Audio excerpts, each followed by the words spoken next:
Trump's trade war with Canada has backfired on America. Now he has a crucial meeting with Mark Carney. Canadian Prime Minister Mark Carney visited U.S. President Donald Trump at the White House on Tuesday in what could be one of the most contentious meetings between the neighboring countries' leaders in years. Canada is America's second biggest trading partner and one of its closest allies on many fronts, from national security to commerce. But Trump's aggressive tariff blitz in recent months has undermined that long-standing relationship and inadvertently helped Carney consolidate political power. As Carney visits White House, Trump hasn't committed to upcoming G7 in Canada. In a stunning rebuke to Trump, Canada's Liberal Party, with Carney as its leader, won federal elections last week, putting the newly elected government on a collision course with the Trump administration. In a defiant post-election speech, Carney said, "We are over the shock of the American betrayal, but we should never forget the lessons. Canada and the United States have shared free trade for decades,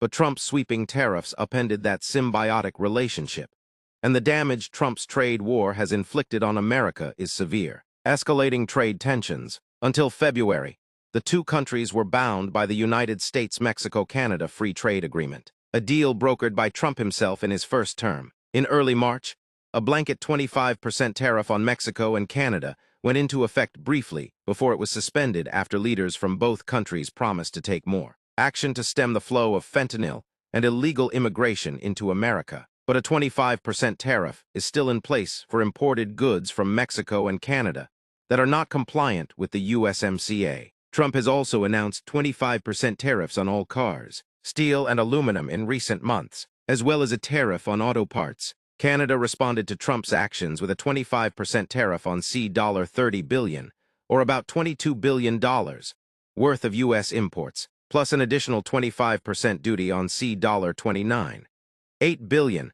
about $22 billion, in response to Trump's metal tariffs. Canada has also slapped tariffs on cars imported from the United States. That trade war has huge repercussions for both economies. Canada accounts for 14% of all trade. According to government data, Canada is also the top country the U.S. exports goods to, $349.4 billion in 2024, with the biggest exports being energy and cars. Meanwhile, the United States is Canada's top destination for its exports, more than 3/4 of them, which include softwood lumber, steel, and aluminum.